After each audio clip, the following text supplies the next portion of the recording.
بسم اللہ الرحمن الرحیم. السلام علیکم. ولیج بلاگ میں خوش آمدید. آج ناظرین، پچھلے کافی دنوں سے آپ نے سنا ہوگا کہ ہمارے نبی پاک صلی اللہ علیہ وسلم کی شان میں گستاخی ہوئی تھی، تو اس حوالے سے کافی ممالک نے اقدامات اٹھائے. ترکی نے وہاں سے اپنا سفیر بلوا لیا فرانس سے، اور سعودی عرب نے بھی کافی اس حوالے سے اقدامات اٹھائے ہیں. پاکستان نے بھی کیے ہیں، لیکن اتنا کافی انہوں نے وہ نہیں کیا. اسی حوالے سے ہمارے ساتھ موجود ہیں بابر صاحب، جو کہ بلوچستان سے ریلی لے کے آئے ہیں اسلام آباد کی جانب. ان کا لانگ مارچ تھا، پیدل یہ چل کے آئے ہیں. انہی سے جانیں گے کہ یہ اپنے مقصد میں کامیاب ہو سکیں گے یا نہیں. السلام علیکم بابر بھائی. وعلیکم السلام. شکریہ بھائی. دیکھیں، آپ نے جو بات کی، پہلے میں آپ کی بات کو وہ کرتا ہوں کہ آپ نے کہا کہ مقصد میں کامیاب ہو سکیں گے یا نہیں. جی مقصد میں ہم الحمدللہ کامیاب ہو گئے، کیونکہ ہم نے جو ہیں ہم مسلمان ہیں، ہم نے کلمہ پڑھا ہوا ہے، اور ہمارا ایمان ہے کہ جو ناموس رسالت، اس مسلمان کا اس وقت تک ایمان مکمل نہیں ہو سکتا جب تک وہ اپنی جان، مال، گھر، ماں باپ، حتیٰ کہ اپنی اولاد سے بھی زیادہ حضور صلی اللہ علیہ وسلم سے محبت نہ کریں. تو ہماری سب سے بڑی کامیابی یہ ہے کہ اللہ پاک نے ہمارے اوپر کرم کیا اور ہمیں اپنی بارگاہ میں قبول فرمائے کہ ہم نے جو ہے ناموس رسالت کے لیے ایک چھوٹا سا قدم اٹھایا، اور بلوچستان سے ہم پیدل لانگ مارچ لے کر یہاں اسلام آباد تک آئیں. اور ہمارا مقصد اس طرح کامیاب ہوا ہے کہ ہم نے بالا حکام تک اپنا پیغام پہنچایا. ہم سے جتنا ہو سکا ہم نے کیا، تو الحمدللہ ہم اپنے مقصد میں کامیاب ہیں. بہرحال جو ماشاء اللہ سے آپ نے 30 دن تک پیدل چلتے آئے ہیں. کوئی راستے میں آپ کو مشکل یا پریشانی کوئی ہو ایسی جو آپ کو مطلب زیادہ لگی ہو کہ یہ یار بہت مشکل ہوگی، ہم اس سے آگے ہم نہیں جا سکتے، یا پھر کوئی زیادہ مسئلہ ہوا ہو؟ نہیں، مطلب مشکلات تو درپیش آئی. لازماً 30 دن کا سفر تھا اور پیدل لانگ مارچ تھا، تو مشکلات سفر آئی. پاؤں پر چھالے پڑ گئے اور دیگر مسائل بھی چھوٹے موٹے ہوئے، لیکن جذبہ ایمانی الحمدللہ جب ہم گھر سے نکلے تو ہمارے حوصلے اتنے بلند ہو گئے کہ میں کیا بتاؤں کہ ہمیں پتہ ہی نہیں چلا کہ زمین کس طرح تنگ ہو گئی. ہم نے اتنا سفر نہیں کیا، یہ اللہ اور اللہ کے رسول کا ہمارے اوپر کرم ہوا، ان کی کرم نوازی ہوئی. یہ زمین تنگ ہو گئی اور ہم یہاں تک پہنچ ماشاء اللہ. تو کیا آپ کا قافلہ کتنے لوگوں پر مشتمل تھا یہ؟ جی، ہمارا قافلہ جو ہے بھائی 10 لوگوں پر مشتمل تھا. 10 لوگوں پر. جی ہاں. تو مطلب کہ اور آپ یہاں پہ ٹھہرنے کا ابھی پروگرام آپ کا ہے؟ آپ کتنے دن آگے اور چل سکتے ہیں یہاں سے؟ مطلب کتنے دن آپ اس میں لگائیں گے؟ دیکھیں، ہم نے 30 دن کا کیا ایک سفر طے کیا ہے، اور آگے کا لائے عمل ابھی تک طے نہیں پایا گیا. تو جس طرح ہمارے مرکزی چیئرمین صاحب، چیئرمین محمد عبداللہ حمید گل، اور مرکزی جو عہدیداران ہیں وہ جس طرح فیصلہ طے کریں گے، ہم نے جو ہے پیچھے اپنی کشتیاں جلا کر آئے ہیں.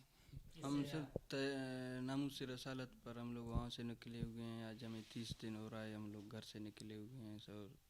پورا سندھ، پنجاب، ابھی اسلام پنڈی آ گئے ہیں. ہمارا یہ دفتر ہے اپنے ناموس رسالت پر حضور پاک صلی اللہ علیہ وسلم. آپ کل پریس کلب جائیں گے تو وہاں آپ کتنے دن تک سٹے کر سکیں گے؟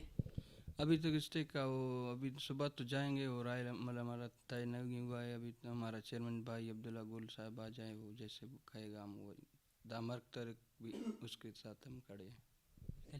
تو کوئی راستے میں آپ کو کوئی پریشانی؟ کچھ نہیں پریشانی. ہمارے ساتھ حکومت نے بڑا تعاون کیا ہے، سیکورٹی کے لحاظ سے ہمارا بہت خیال ہوا ہے. ہم دن کو پریشانی ہوتا تھا پاؤں کا، جسم کا، اور رات کو سوتے تھے. انشاءاللہ اللہ پاک فضل کرم سے وہ سارا ختم ہوتے تھے. آپ رہائش کہاں رکھتے تھے رات کو؟ رہائش ہمارا جو یہ مسجد ہوتا تھا، اکثر سارے ہم لوگ مسجد میں رہائش کیا ہے جتنا دن ہوئے ہیں. اچھا، تو آپ دن میں مطلب کتنا سفر طے کر پاتے تھے ایک دن میں؟ دن میں ہم لوگ سفر تھا 40 سے 45، 30 35 بس اسی. کبھی دوست بیمار ہو جاتے تھے، پاؤں میں چھالے تھے، تو پھر کم بھی کرتے تھے. پچھلے کافی دنوں سے ہندوستان میں یہ بات چل رہی ہے کہ پاکستان میں اقلیتی برادریوں کے ساتھ اچھا سلوک نہیں ہے. اور دوسری بات یہ کہ میں نے ایک ویڈیو دیکھی تھی جس میں یہ دکھایا گیا تھا کہ پاکستان میں اقلیتی برادریوں کو بہت نیچا دکھایا جاتا ہے. تو آج بڑی مشکل سے مجھے ایک بھائی ملے ہیں جو کہ اقلیتی برادری سے تعلق رکھتے ہیں. آج ان سے جانیں گے کہ پاکستان کے مسلمانوں کے ساتھ آپ کے ساتھ کیسا سلوک ہے, وہ کس طرح سے آپ کے ساتھ برتاؤ کرتے ہیں.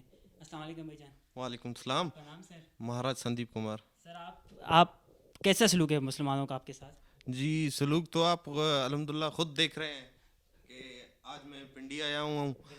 بابر بھائی خجک صاحب انہوں نے لانگ مارچ کیا تھا اپنا کچی بولان بلوچستان سے. آج 30 دن پہ آج وہ پنڈی پہنچے. 1 تاریخ کو وہ روانہ ہوئے تھے, تو میں ان کے ساتھ 6 دن میں بھی تھا. تو آپ اس بات سے اندازہ لگا سکتے ہیں کہ وہ ہمیں اتنی محبت دیتے ہیں کہ میں 6 دن کے ساتھ چلا. تو بدقسمتی سے کوئی واقعہ ہوا تھا, میں ان کے ساتھ آگے نہیں چل سکا. تو آج میں پھر پنڈی آیا ہوں, تو آپ پھر سے وہی اندازہ لگا سکتے ہیں کہ آپ سارے مسلمان ہیں, میں ایک ہندو یہاں پہ ہوں. بالکل تو مجھے اتنی عزت ملتی ہے تو میں یہاں پہ آیا ہوں.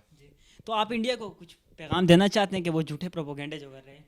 تو ان کی عادت ہے, ابھی عادت والوں کی عادت کوئی بھی چینج نہیں کر سکتا. یہ بات تو آپ نے بالکل ٹھیک کی ہے. تو آپ خود دیکھ رہے ہیں ہم جتنا پاکستان میں خوش ہیں کسی ملک میں بھی خوش نہیں ہے. پاکستان زندہ باد ہے, زندہ باد تھا اور زندہ باد رہے گا. آج گرو نانک صاحب کا جنم دن تھا, آپ وہ چھوڑ کے آپ حضرت محمد صلی اللہ علیہ وسلم کی شان میں جو گستاخی ہوئی ہے, آپ اس ریلی میں اس قافلے میں شامل ہوئی, اس کی کیا وجہ تھی, آپ کچھ بتا سکتے ہیں سر؟ جی یہ ایسے وہاں پہ خوشی کا دن تھا, تو وہاں پہ تو مجھے بڑوں نے یہی سکھایا ہے, جہاں خوشی ہو وہاں پہ جانا تو ضروری ہوتا ہے, لیکن وہاں پہ ضروری ہوتا ہے جہاں پہ غم کی بات ہو. تو نبی پاک کی شان میں یہ گستاخی ہوئی ہے, یہاں پہ غم کی بات ہے. وہ بھی ہمارے رب ہے, یہ بھی ہمارے رب ہیں. تو میں اس لیے یہاں پہ پہنچا ہوں. تو انشاءاللہ یہ ہمارا مطالبہ ہے کہ سفیر کو نکالا جائے. اور بالکل یہ اقلیتی برادری کا بھی یہی مطالبہ ہے کہ فرانسیسی سفیر کو نکالا جائے. اگر ہماری حکومت میں غیرت ہوتی تو وہ یہ فیصلہ کب کا کر چکی ہوتی. یہ ہماری اقلیتی برادری کا بھی یہی مطالبہ ہے, اور ہمارے جو مسلمان بھائی ساتھ بیٹھے ہوئے ہیں ان کا بھی یہی مطالبہ ہے. السلام علیکم بھائی جان. السلام. آپ کیا کہتے ہیں, نکالنا چاہیے سفیر کو؟ جی بالکل نکالنا چاہیے. میں تو اس بات پہ مجھے بڑی حیرانگی ہوتی ہے. تو یہ تقریباً کم سے کم 1.5 مہینہ ہو رہا ہے اس جو ہے فرانس نے جو ہے نبی صلی اللہ علیہ وسلم کی شان میں گستاخی کی ہے. تو کب سے یہ تو دعوے تو بڑے کرتے ہیں کہ ہم ریاست مدینہ بنائیں گے. تو ریاست مدینہ والے اب کہاں ہیں؟ یہ نبی صلی اللہ علیہ وسلم کی شان میں گستاخیاں ہو رہے ہیں. اور یہ جو ہے ہمارے بابر بھائی تقریباً 1300 کلومیٹر ڈاڈر سے پیدل لانگ مارچ کر رہے ہیں کہ فرانسیسی سفیر کو ملک بدر کیا جائے. تو ان کو جو ہے میڈیا کوریج بھی نہیں دی جا رہی ہے, اور ان کو جو ہے ان کے ساتھ جو ہے کچھ معاہدہ بھی نہیں کیا جا رہا ہے. تو اس حوالے سے جو ہے ہمیں ان حکمرانوں سے بہت دکھ ہوا, بہت تکلیف ہوا کہ جو ہے ان کو جو ہے کچھ رسپانس ہی نہیں دی جا رہی ہے. بالکل یہی بات ہے. میڈیا جو ہے نا جھوٹے پروپیگنڈے تو دکھا سکتا ہے, لیکن ایک سچے صحابہ جو لوگ ہیں ان کو نہیں دکھا سکتا. جو حضرت محمد صلی اللہ علیہ وسلم سے محبت کرتے ہیں ان کو نہیں دکھاتا میڈیا. تو آج کی یہی میری ویڈیو تھی. انشاءاللہ اگلی بار بھی اسی طرح کا کوئی میں ٹاپک لے کے آؤں گا, آپ کی خدمت میں پیش کروں گا. تب تک کے لیے مجھے اجازت دیجیے. اللہ حافظ.